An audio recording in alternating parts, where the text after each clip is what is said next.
افغانستان کې د بې ساعته روژې داستان. د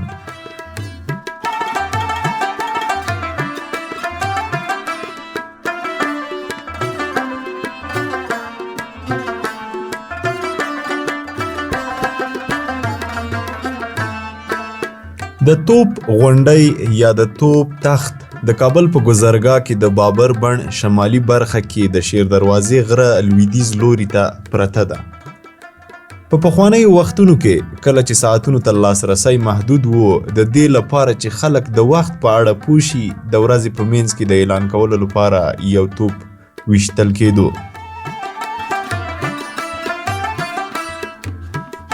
پخوا چې افغانستان کې ساعت نه و، د روژه ماتو پیشلمي پر وخت به په لویو ښارونو کې پر غونډیو پرتو توپونو ډز کاوه او خلک به پوهېدل چې روژه مات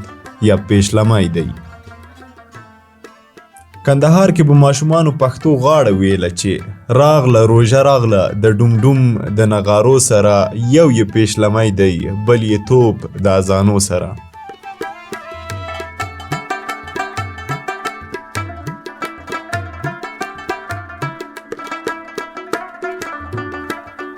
درې پیړۍ وړاندې چې احمدشاه بابا د کندهار ښار جوړاوه، یوه برخه یې د نغاره خانې په نوم کړه چې پکې یوه برنډه وه او دوې لویې نغارې چې یو یې زیر غږ او بل یې بم یا ډم غږ لارو ایښې وې، او د هوسۍ په ښکر به د لمر ختلو، روژه مات، پیشلمي او دولتي فرمانونو احمدشاه بابا ته په سلام کې وهل کېدې، او دریم تن به په سورنا ډول یا نل کې پوکول او په دې ترتیب به یې شاهي سلام ادا کاوه. کله چې افغانانو خپل توپ جوړ کړ، دا کارونه به یې د توپ په ډز ترسره کول.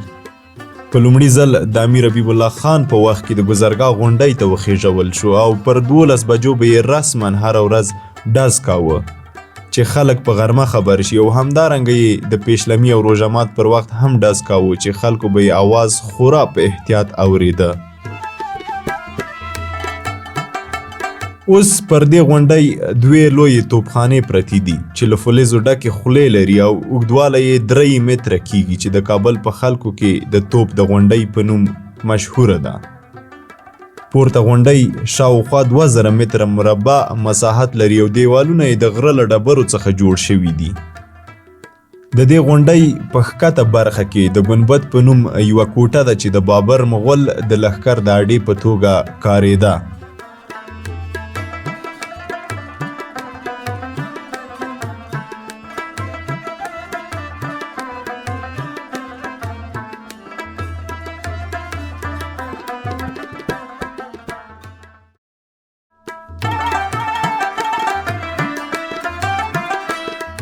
وروسته عبدالحمید کندهاری وتوانید چې اتومات ماشه ور جوړه کړي چې ټیک پر 12 بجو به یې له ضربینه څخه رڼا باروتو ته ولوېده او باروتو به له اور اخیستلو وروسته ډز وکړ.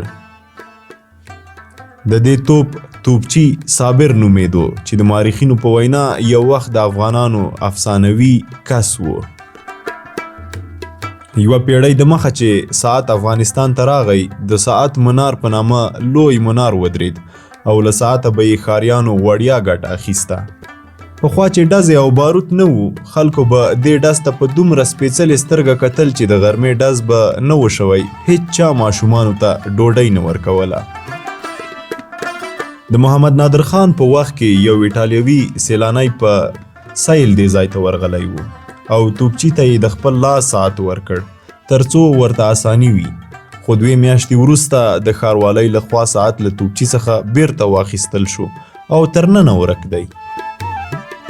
ځینې مورخین بیا د دې ډزو دا معنا هم ورکوي چې د وخت حکومتونو به پر خلکو د روب اچولو په نیت دا کار کوو چې وښیي حکومت بیداره دی. ویل کېږي چې د توپ شاوخوا کلیو به د باروتو له بدبویي څخه شکایت لاره، خو دا چې هغه وخت جګړې نه وې، د توپ غږ خلکو ته ښه خوند ورکاوه. د انقلابونو په لړ کې څو واره کوښښ وشو چې دا توپ له غونډۍ ښکته کړي، خو د توپ وخت په دې بیدار و چې په پیلانو خېژول شوی و او راښکته کېدل یې د انسان د وس خبره نه وه او د ښه مرغه تر اوسه پاتې دی.